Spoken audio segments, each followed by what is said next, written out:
All right. Well, welcome to our podcast, Post Your Title Here with To Exceed LLC.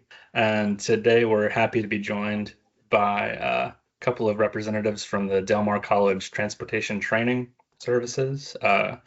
Lynette Cervantes is the director, and Jaime Flores as the assistant director. And thank you guys for making the time to talk with us today. Certainly. Thank you. Before we dive in too fast, I just wanted to touch on the news here lately about the all of the CDL mills getting shut down, and at least a kind of review of some of those programs were looks like a few thousand of them were not abiding by the rules, That and is correct. clarifying the count on that. But you guys don't have any concerns at Del Mar from what we've No, talked about? sir. No. We were audited by the FMCSA last week. And I do believe the word he used about 6 times was amazing. We are all about documentation. Our favorite words are safety and documentation. So we document everything. And so anything he asked for, we had it readily available. So we're doing everything that's required of ELDT and more. Now, the schools that aren't abiding by the rules need to go away or step up. I mean, I don't want to see anybody lose their job. Don't get me wrong. However, if you're not abiding by the rules, you either need to start abiding by the rules or stop, cease and desist. And it sounds like this has been an ongoing problem for a while, just For a not while. really And reviewing the the process. crazy thing, Josh, is that okay, so way back, you used to just be able to get a motorcycle, go take a test, and you got a motorcycle license. They put the class for motorcycle in effect before they did for 18-wheelers. That should scare you. So when they finally decided to implement it in February of 22, our schools that were on the TPR just about doubled. They popped up everywhere because the problem was when they implemented it, the process is a self-certification. So you click a button saying, I certify that I am not lying and everything I'm doing is correct. You just click a box and you're in. Well, now they've come to realize, where's the oversight? How do you know that they clicked the box and they were actually telling the truth? So I'm actually glad that everybody's getting audited. I was excited when we got audited. I have nothing to hide. What do you want to see? Yeah, and it from what I'd heard, part of the problem was also people not getting taken off the list, even when they were inactive or something. So right now, some of it may just be housekeeping. We have a partner school that has more than one location, and they have not performed any classes at that one location in over a year.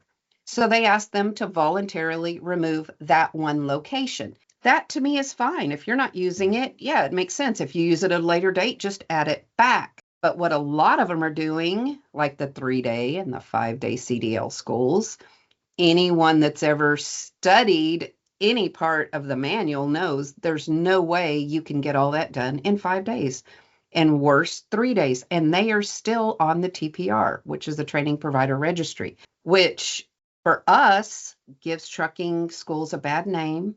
And they need to start obeying the rules. It's all about safety. And there's no way you could teach them everything they need to know and teach them about safety in that short amount of time. And how long is your program again?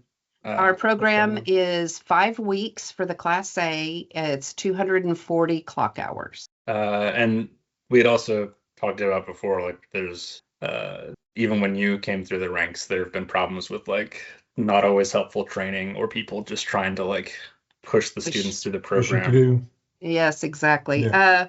When we took the course, it was 160 hours. Jaime and I both took this course. Mm-hmm. I took mine in 02. I think he was 03 or 04, somewhere around there. He took his right after mine. And we spent 1 week in the classroom, but you got out of class early so you could go get your permit. I, of course, am an overachiever, so I had my permit before class started. So it was basically a wasted week in a classroom. And then the next week was backing, the next week was driving, and then they took you to the Texas DPS and you took your test. When we came on, we said there needs to be more focus on a vehicle inspection, on backing. And at that time, no one was doing offset. And I said, let's say you go to a dock, you're in dock 13, and now they want you in 14. do our students know how to move over one dock? And that's basically what you'd be doing, just moving over one dock. Do they know how to do that? Mm-hmm. So we started just putting it into our program 13 years ago, not knowing that eventually it became part of the state test. It is no longer, but it was part of our state test in, I think it was 2019 is when it became part of our state test. And I'm like, so glad that I had the foresight. And I said, they don't need to sit in a classroom and have me read to them. They're adults. Mm-hmm. There's got to be a way that they can take care of that part separately. So then we had an online curriculum. We still have an instructor in there. We still do a lecture, but that way they can do that part and it doesn't count against their time behind the wheel, because we all know time behind the wheel, practical knowledge is imperative. Yeah, that's for sure. Would you like to talk a little bit more about kind of the program at Del Mar and the scope of what you guys do? And it's not just semi-trucks. It is not. I think 2 years ago, I decided to increase the classes. So we have Class A, you could take manual or automatic. We also have a Class A non-air brakes. That's basically a dually with a gooseneck. That's more for hot shots. Or like Texas Parks and Wildlife, they need a Class A, but they don't necessarily need the air brakes. Mm-hmm. We have Class B, bobtail. We have auto and manual. Then we also have a school bus class. Awesome. And it sounds like, especially with the school bus, but then also like serving through like a community college, you guys see a pretty wide selection of people coming through the program. And like it's an attractive career to a lot of, or can open the door to different careers for a lot of people. It definitely can. The school bus, we see a lot of coaches. A lot of the ISDs expect their coaches to get their CDL so that they can drive the bus to wherever they're going to go compete. We also see a lot of women that have children in school. That way they're working during the same hours their students or their kids are going to school, and then they're out by the time their kids get out. So it works for their schedules. Some of them decide to go to the local bus company, which here in Corpus Christi, it's called the RTA, Regional Transit Authority. Mm-hmm. Some of them do Greyhound. It just depends on what they want to do. We saw a big increase in the women coming in right after 2020. Okay. I think it put a big scare, and they just kind of started leaving the medical field because of 2020. So, okay. What also helped was the news saying that not only the medical field were our heroes at that time, but also the truck drivers. Mm-hmm. Because COVID, the truck drivers were still going. How are you going to get your medical supplies? How are you going to get your remember the toilet paper shortage? How are you going to get it? So the drivers were still driving.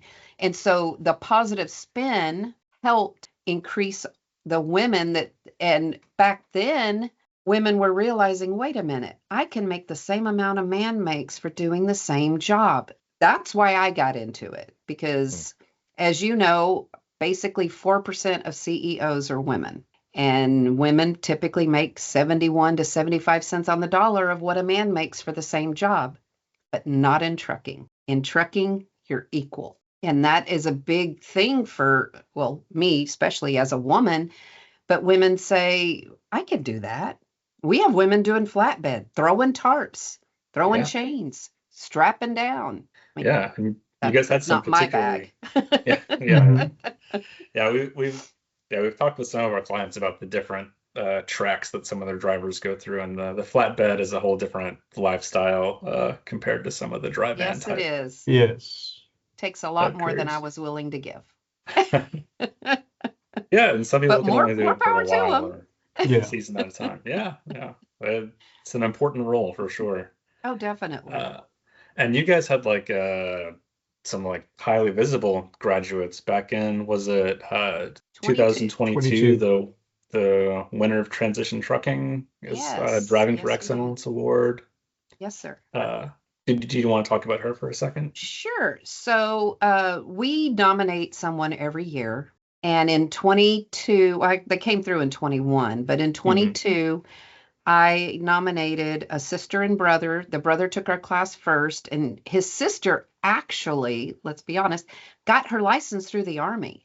So she had a valid CDL, but she wanted to come to a class and learn the correct way. So she took our class, and I nominated both of them. And she made it into the semifinals.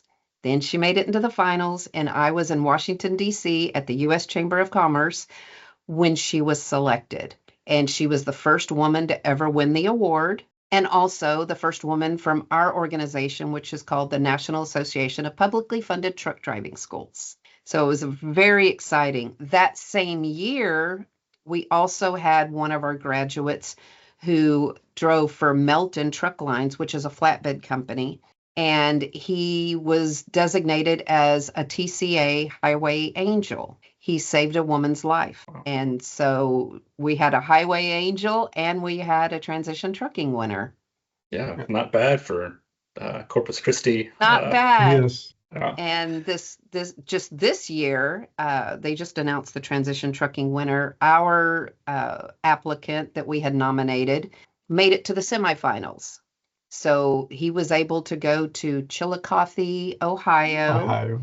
And he also went to the Columbus Veterans Museum. They had a big dinner, and very humble gentleman. And he drives a Class A, and also when needed, he drives the bus for our local Corpus Christi ice race. Awesome. Yeah, that's an interesting facet of getting the CDL and stuff, is the flexibility that comes with that, being able to you mentioned the coaches being able to drive people around. He had to come back and take another class because he had a Class A. So the way that ELDT works, if you get passenger and school bus, it's a whole nother class. So he had to come back and take a whole nother class. And he said, I've got time. And he came back and took our class and got his passenger and school bus. So he can pretty much, like myself and Jaime, drive anything.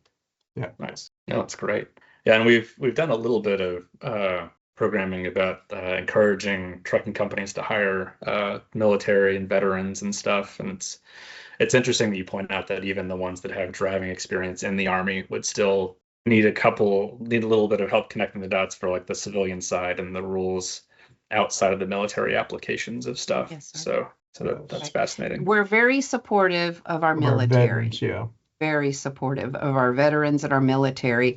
As a matter of fact, this past Saturday, almost my entire department participated in putting wreaths on the Corpus Christi Veterans Cemetery. And our trailers have wraps that say we support our veterans. For the veterans, and our sim trailers. And our flatbed has a sign on it that shows Ashley, our transition trucking winner. So awesome. We're very proud of our veterans. And you guys do some other community outreach too with getting younger people interested in trucking. I didn't realize how many programs there are. You had mentioned the yes, sir. American Trucking Association helping with the Boy Scouts and stuff. But yes, we every year participate in the Boy Scouts. They get a merit patch for participating. We did a huge thing with the Girl Scouts a few years ago. We even had live music. Kona Ice was here with the ice cups. We gave away prizes. They also get a patch. Women in Trucking supports that one. We do the KEDT Kids Fest, which is our local public radio TV station. That the kids get to see the trucks, touch them. We bring the simulator so they get to crash our simulators. That's always a big hit. Yes, it is. The Junior League does a huge event every year called Touch a Truck, and they invite everybody that wants to bring a truck or a piece of equipment out. The police are there. The city of Corpus Christi is there. We bring our simulator and a truck. They have 1 hour that they don't not allowed to honk any horns or make any noise for people with sensory issues. Mm-hmm. That way they can get whatever they need done, get out of there, because it's about to get loud. We let the students blow the air horn. We have to build up the air constantly. They get to drive our simulators. We give them coloring books. We just want to educate. Now, what I started doing the first year we did it is I would give the kid a fact sheet. Do you know how long it takes a truck to stop? Because I knew eventually that would end up in their parents' hands. Yeah. So we can educate the public don't jump in front of a truck and slam on your brakes. Yeah. So That's a big part of it too, is like we can have the drivers learn all of the cushion of safety and defensive driving stuff, but the people around them are going to be correct. wild cards, to say the least. Exactly. Yeah. And we try and help the parents out also when we talk with the kids. We also educate them on distracted driving. Oh, yeah. And not only being on the outside, but inside the vehicle, so we try and help the parents out there. But yeah, we try and train them in all aspects, just like we do our students when we do these kind of events. Oh, that's awesome. Are you optimistic about the young people coming up getting into truck driving as a career? You mentioned the fluctuating respect for truck drivers, and hopefully that appreciation hangs on a little bit more this round. I hope so. Not everybody is made for college. So a lot of our youth are going into more technical colleges. So truck driving, something where they don't have to attend a 2 or a 4 or 6 or 8 year college. In our class, you're in class for 5 weeks. You get your CDL, you're working. So you've got the type of people that I'll go to school, but 5 weeks sounds pretty good to me. We've also had people take our class. This was during COVID. We had a pilot for Delta who was furloughed, and he said, I'm going to go to school. I don't have anything to do right now. And that was his backup plan. We've had doctors that took our course. We had one from, I want to say, Zimbabwe, who came over here. And when you come here from another country, your doctorate does not transfer over. So he became a truck driver so that he could work on becoming a doctor again. So it takes all kinds. Yeah. And we welcome them all. Yeah. So it's a good transition too, and you're not exactly committed to a specific location. Kind of better if you're not committed to a specific location. Yeah. My husband and I called ourselves paid tourist.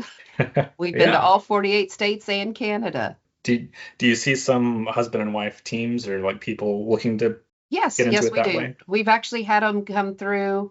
Sometimes the husband comes through first or the wife comes through first. We've actually had a husband and wife come through at the same time. So they could get their CDL at the same time so they could go get paid, be together. Now, that takes a lot of commitment, a lot of trust, a lot of love to spend 24/7 in basically smaller than the size of a jail cell with your significant other. Yeah. It takes a lot. A matter of fact, I'm trying to remember how it went with Ashley Leva. I think it started out as a friend.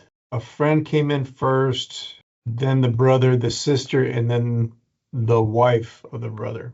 So, I mean, they were all pretty much back to back to back. Yeah. Do you have any, I know a lot of people that are interested in getting their CDL, like look into the options and they'll see like, well, I could go to community college or I could go somewhere where I'm going to have like the guaranteed job if I do it with a specific company or something. I'm sure you have like a kind of boilerplate advice on that kind of choice. There's pros and cons to both sides, but well, Josh, I'm going to say if you go to a community college, not an unbiased opinion, but an informed opinion. Obviously, a very unbiased opinion. Yeah. We are the best program in South Texas, so I'm just saying. I'm not ready to claim the state quite yet. With us. Good job. I'm ready. With going to a community college, your options for financing are way different than if you go to, let's say, a carrier. And I'm not going to name one right now, but you have to give them 2 years. So let's say you're out there with them for 5 months, 6 months, and you hate it. Well, you have to stay there another 1.5 years with that carrier, or you owe them all of that money back. If you go to a school where you get it sponsored, paid for, you pay for it yourself, whatever the case may be, you don't owe anybody anything. You can go anywhere you want. And so if you're somewhere at 6 months and you're like, I hate this, don't hate trucking. Maybe just that carrier isn't for you. Yeah. You can leave. We try to encourage the students to stay wherever they're going, their first job for at least 2 years, because if you keep hopping from carrier to carrier, well, now you found your dream carrier and they're looking at it and say, well, you stayed there 3 months, 2 months here, 6 months here. Why should I spend the time and effort on you? So it could burn you. So we try to tell them, stay as long as you can, stick it out. Yeah. But we We have also- funding Yeah. sources here at Del Mar that can assist the students. Yeah. We also try and educate them. As soon as they come through, we let them know that recruiters will be coming. And we tell them, break out a spiral before the recruiter gets here. And you need to write down what it is you want and what you do not want. So if you don't want to do mountain driving, you don't want to drive on ice and snow, you don't want to go northeast, all that information needs to be in there, especially the wants. You're looking for 401k, you want to be home X amount of days, all that needs to be in there. We basically tell them a lot of times when a new driver gets out there into the field and they're doing pretty much what, like Lynette was saying, I came 6 months, they're not liking it. Chances are they didn't write these what I want and don't want. They just went for it. Pick the first. So yeah, they need to be more particular, and we kind of show them how to do it. We don't direct them. We just kind of tell them, write down what you want, what you don't want, and that'll direct you in the right direction, as opposed to just going in blindly. And then a lot of times what does happen is it just puts a bad taste of truck driving in their mouth. Oh yeah. So I can we imagine try and like take care of that here. So Yeah. we can kind of, hopefully, at least, I know we're not going to stop it, but we'll slow some of it down, at least on our end. Yeah, and some of it they may have to get out there and find out what they Yes. they'll discover things they dislike if they didn't know Yes. beforehand. Yeah. Right. Yes. Yeah, that's great. And I imagine part of the problem with like the new CDL holders is like finding the jobs that don't require prior experience and stuff. And so kind of getting your foot in the door that way. I only allow the recruiters here that I approve of first. So not everybody gets to come here to recruit. And I only allow the carriers that will actually hire my students. So if you're not going to hire them for 2 years, right now that does my student no good. Yeah. No. Just something that's not even an option right now. Right. Maybe in the Yeah. future, but I need money now. I need to start supporting my family now, not 2 years from now. What would you like me to do in the interim? yeah. And then as we've talked about, like more women coming into the trucking industry and stuff, and they have like particular sometimes more concerns about like safety out on the road and stuff, and that can be an issue for anybody. But do you have like advice that you give people in Yes, the program? So most of your over-the-road trucks are have sleepers. So I encourage the women to keep the curtain closed between the driver's seat, passenger seat, and the sleeper. And it actually serves 2 purposes. If it's hot as heck outside, it keeps the back cool when you get ready to lay down. Also, people at a truck stop don't know if someone's back there or not. They can't tell. Another thing, I tell them to invest in a ratcheting strap. And I'm not making a plug for Harbor Freight, but they're cheap. So buy a cheap ratcheting strap and strap it through the door handle of the passenger side, the driver's side, and ratchet it down. So Nice. do you know that most manufacturers of trucks only make X amount of keys? So the chances that someone has a key that fits your door is pretty good. So someone could actually unlock your truck. It's happened before. So you can unlock it, but you're not opening that door. Now, some people use their seatbelt to strap through. They strap it through the door and then latch the seatbelt down. I don't encourage that because it can wear your seatbelt out. A ratcheting strap's cheap. Just replace it. They come in sets of 3. Yeah. Another thing I had on my truck was I had a sign on the side of the door that said team operation. And I once had a DOT officer ask me, where's your teammate? Oh gosh, I lost him. He's not in the truck. And he said, well, why does it say team operation? I said, because I'm a woman traveling thousands of miles away from home. I also took my husband's boots and put them on the floorboard of the passenger side. So if anybody looked in my truck, they're going to see a pair of boots that don't look like they fit me. Just little things like that. Don't park at the back of the parking lot, because now you've got to walk through that dark parking lot to go up to the front. Try to get parked before it gets dark if you can. Go to Walmart, here I am plugging Walmart now, or whatever store, and buy a porta potty. So that way you don't have to keep going into the building to go to the restroom if you need to. And a lot of your shippers and receivers have one porta potty for all your drivers, and they don't allow you on their property. So it actually serves more than one purpose. Another thing that I did, I found that anytime I drove by a casino, it was well lit. Truck stops usually aren't. So anytime I could, I would park in a casino parking lot because it's well lit 24/7, and security is driving around the parking lot 24/7. And I felt secure. You don't even have to go in the casino. I mean, you can because you can win, and also, they have a buffet. But if you don't, you still have security. So it protects you. And it's not just women. Men need to be careful too. Jason's Law is there for a reason. They didn't even get $20 from the man. So anything you can do to protect yourself, I suggest you do it. Those are some great tips. Have you seen anyone having success with like having a dog with them in the cab? Oh, most I guess they definitely. tend to be. And if you didn't take your dog with you, you can go on Amazon and buy a CD. I know this sounds silly. Buy a CD of a dog making dog noises, and you can play it when you're out of the truck, because then you hear the dog. I didn't take a dog, but I did have dog noises playing. And it may sound silly, but for $3, it sounded like I had a dog.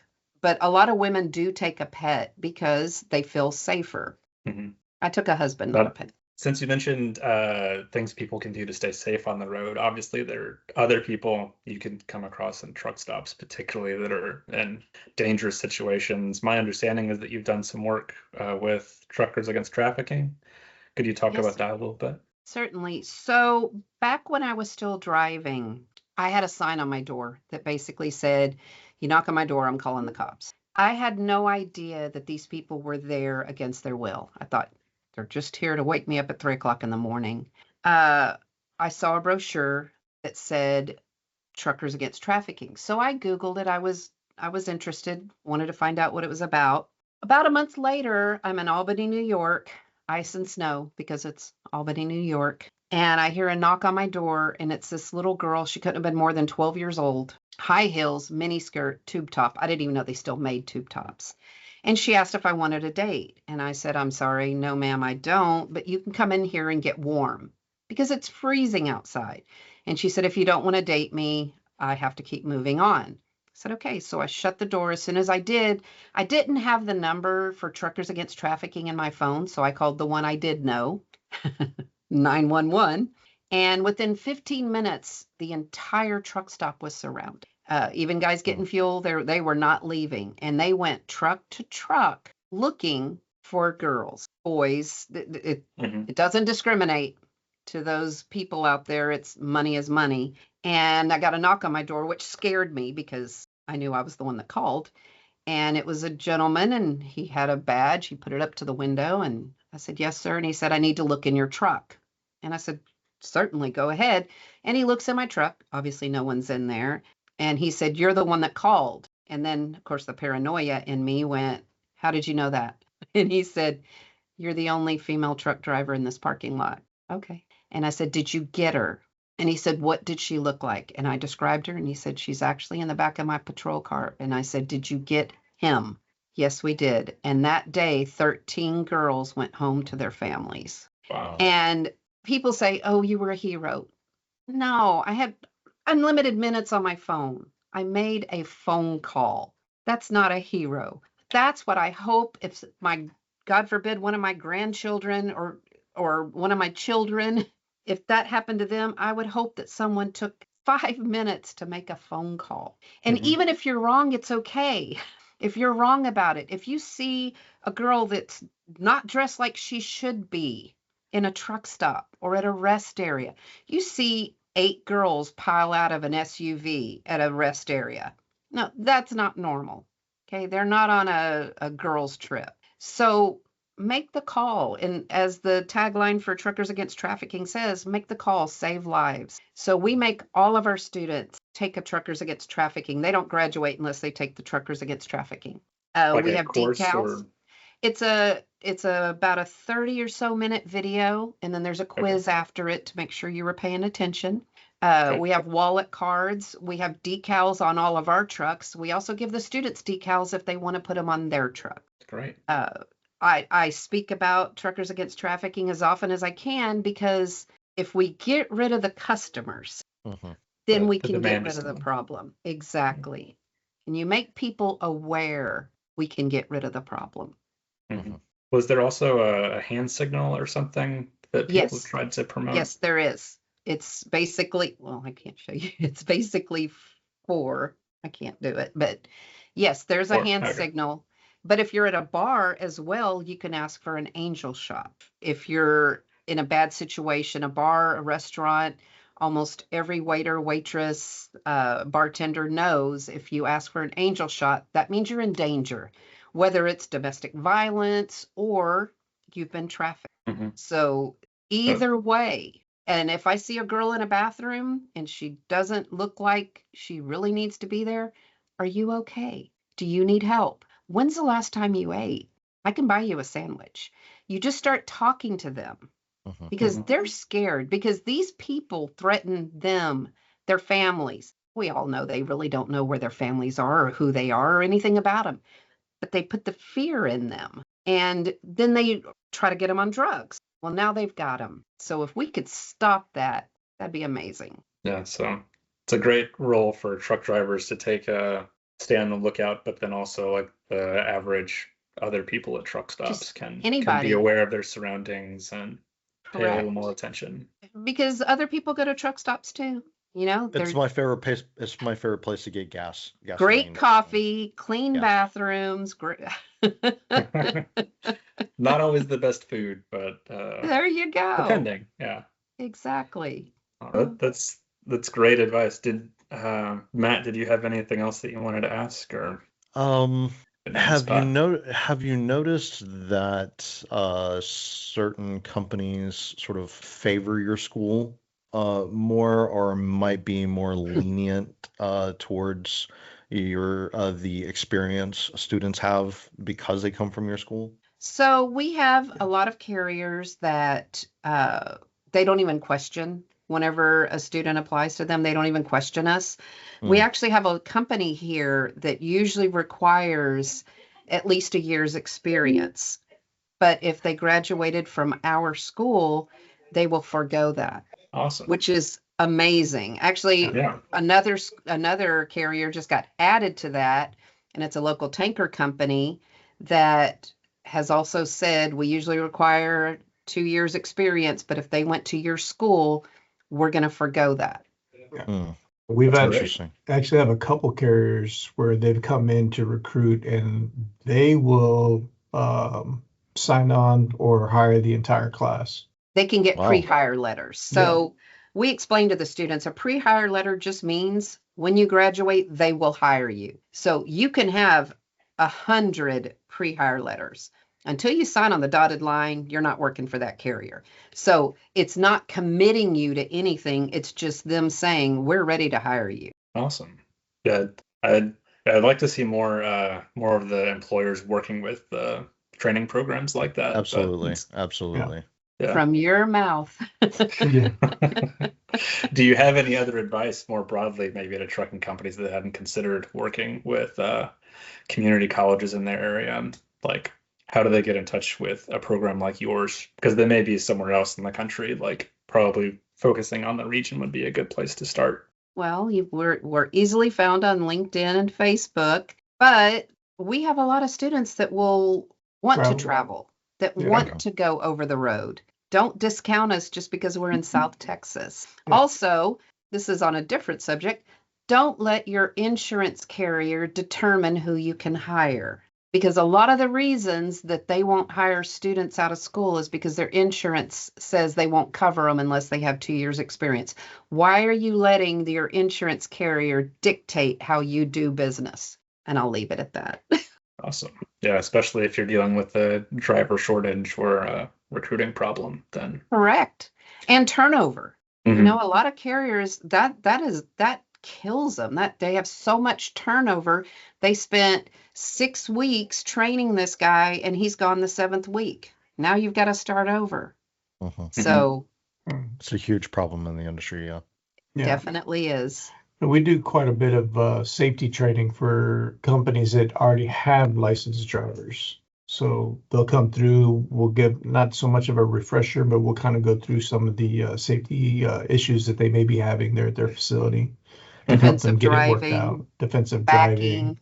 Yeah. You That's know, great. stationary object isn't going to jump out of the way when you're backing up. It happens, Yeah. unfortunately. Yeah, so for anyone that's just to kind of go back just a little bit, for anyone that's listening who isn't terribly familiar with truck driving or sort of the standard numbers, how long does it take is there a formula or something for how long it takes a truck to break or come There to a complete is. stop? At 55 miles an hour, Mhm. it takes a standard loaded, keep this in mind, loaded trailer the length of a football field or more. So to Yeah. that woman in North Carolina that jumped in front of me and slammed on her brakes and took the exit, luckily I was already slowing down because I was going to go to the rest area myself. I gave her a quick lesson. I said, "Why did you jump in front of that truck and slam on your brakes?" And she said, "Oh, you saw that?" "No, ma'am, I was the driver of that truck. It was me." And I said, "And I noticed you have your grandchildren in your car. What if I was distracted? What if my brakes weren't adjusted properly? What if?" And she said, "You have bigger brakes." "Yes, ma'am. In relation to your vehicle, my brakes are bigger. However, in relation to how big my vehicle is, comparatively, no, ma'am. So Yeah. please don't do that." And then I got back in the truck and my husband just looked at me and said, "Why? Why did you waste your breath?" Because I might have gotten through to her. And if you can reach one person, it's a good start. It's very good advice. Yeah. There's a saying, Matt, that says drive for 5. So you picture yourself in the middle, Mhm. and there's a person in front of you, there's a person beside you in the seat, there's one on each side of you and behind you. Picture all of those people as people you love. Now, would you still cut someone off? Are you still going to drive aggressively? Grandma's in the left lane. Why are you being rude to her? You're tailgating your mother-in-law. Maybe pick someone else to be in front. No, I'm just kidding. Yeah. So Depends on which people. Yeah. it's all about safety. And we preach it day in and day out. It's all about safety. We want our drivers, our instructors to go home Public. to their families Mm. and the motoring public to be able to go home to theirs. Yeah. And that's what it's all about at the end of the day. Awesome. Well, thank you so much. I think that's covered all the high points that we had to discuss today. Appreciate your time. Certainly. Is there Thank anything y'all else you so wanted- much. Thanks for Anything having else us. you wanted to add? If you're interested in our program, you can go to delmar.edu/trucking. Perfect. Yeah. All right. Thank you guys very much. Thank you. Y'all have a wonderful holiday. Hey, you as Appreciate well. your time. Thank you. Bye-bye.